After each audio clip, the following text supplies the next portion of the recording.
Yeah, I know Skyscraper Live isn't technically a movie, but my passion for rock climbing, as well as the fact that for reasons long forgotten I didn't review Free Solo, compelled me to make this video. Also, there's no upcoming film release from now until Scream 7 that's capable of inspiring me to pry myself away from working on fabricating a car cup holder capable of hosting a bottle of Jim Beam. Skyscraper Live was a Netflix special that streamed on January 25th and featured renowned rock climber Alex Honnold attempting to free solo Taipei 101. For the unbeknownst, Taipei 101 is the tallest building in Taiwan and 11th overall worldwide at time of talking. It stands at 508 meters, that's 1,667 feet for those who still use the imperial system. Alex Honnold seeks to scale the tower without assistance from climbing-related safety equipment, making it one of the most dangerous climbing events since drunk me in New Rocks, I might add, tried to clamber up my fit Polish neighbour's house trellis. Unfortunately, I was not able to watch the live stream. Don't get me wrong, I had every intention of doing so, however, due to adverse weather conditions, Honnold was forced to begin his ascent the following day and I was too busy being on the piss to tune in.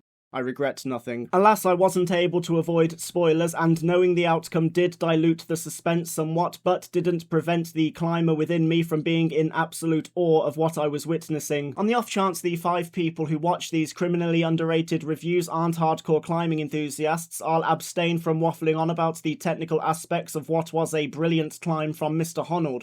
You're welcome, internet. Anyway, unlike the Free Solo documentary, there isn't a prolonged build-up to the climb. It only took 12 minutes for Honnold to start chalking up at the foot of Taipei 101. Prior to this, we of course had the mandatory introduction of hosts, which consisted of a generic Ratchet, Alex's climbing friend, a clueless analyst, an insufferable prick, and Seth Rollins, who was clearly there to bridge the gap between climbing jargon and layman's terminology. I don't actually rate Seth as a wrestler, but in fairness, he played his part perfectly here, and thank fuck he wasn't wearing one of those outfits that made him look like someone spunked glitter all over one of Ruby Rod's curtains. Naturally, before the climb, we got an in-depth look at Taipei 101, which I found to be enjoyable, especially learning about the cultural meaning behind certain architectural features. The hosts did their damnedest to portray the tower as an antagonist and how the weather and potential earthquakes could play a part, all of which was completely undermined by a lovely sunny day, a cloudless sky, and an army of supporters, which to my delight featured a plethora of beautiful Taiwanese women. The attempted villainization of the skyscraper really wasn't helped by Alex making light work of the challenge. At no point did he seem to be even slightly fazed by anything Taipei 101 had to offer. Honnold was so nonplussed by the everything he was having a conversation with the hosts and playing to the crowd, all whilst executing intricate climbing techniques hundreds of meters above the ground with fuck all PPE. The only thing mithering him was that his music kept dipping in and out of his earphones. A playlist which apparently was mainly comprised of Tool, great choice, my favourite band in fact, however I'd have gone with Gent. Predictable sure, but it would have got me up and down Taipei 101 so fast that the city's heat wouldn't have had time to give me swamp sack. The production quality isn't that bad at all, the cinematography is efficient, especially when it comes to depicting scale. There's a cute little graphic that occasionally pops up displaying Alex's progress as well as his climb time. There is no soundtrack as such, but music is sporadically injected at apropos moments and complements the on-screen activity. The tracks creative selected to use heavily reminded me of snippets from the OSTs belonging to GoldenEye on the N64 and the first Resident Evil movie. 2 very nostalgic pieces of entertainment that contained brilliant scores, and I'm way too fucking scared to look up when both of them were released. The fluidity of the climb is interrupted 5 times by ways of, albeit brief, pre-recorded video packages being periodically littered across the stream's 2-hour duration. 2 of them were good additions to the show. They delved a little bit into Honnold's training and his mentality towards handling the fear that naturally comes with free soloing. The other 3 were pixelated shit stains. I couldn't give a fuck about the aforementioned insufferable prick's science show. It's unrelated and I can't think of an advert that's more desperate for a skip button. Also, no fucks given about how hard the generic Ratchet failed her attempt at climbing a section of Taipei 101. The only way I'd be interested in her dangling off a skyscraper is if she was modernizing a cosplay of Anne Boleyn. However, the most most triggering interruption for me personally was the first one. So as I was watching along and before I started flirting with being engrossed around about the 34 minutes mark, my potential immersion took an absolute shafting by footage of Alex and his wife playing with their kids whilst talking about how fatherhood has changed his mindset towards free soloing, and I fucking hated it. Sure, the ordeal was under 2 minutes long and, like the other 4 packages, had a picture-in-picture that was still streaming the climb, but the whole being a dad segment felt like it was going on for a torturous amount of time. It pissed me off so much Netflix could have filled that PIP with footage of Natalie Dormer riding the dog shit out of a dragon dildo and I'd still be rage baited by this abhorrent bollocks. In case you hadn't worked it out yet, I don't like children. The concept of being a parent is so nonsensical to me. If I wanted to essentially preserve my orgasm, I'd simply jizz into a Kilner jar and Sharpie it with a face that perfectly encapsulates mundane apprehension. Despite these 3 blemishes, I thoroughly enjoyed Skyscraper Live, and I'd say it's a paramount watch if you're into rock climbing. If you're not, I still recommend checking it out as it's quite the spectacle to witness. Haven't got much more planned for this channel before I go to New Zealand, so from the 23rd of March to the 11th of April, expect the content output to be less active than Luke Littler's dietitian.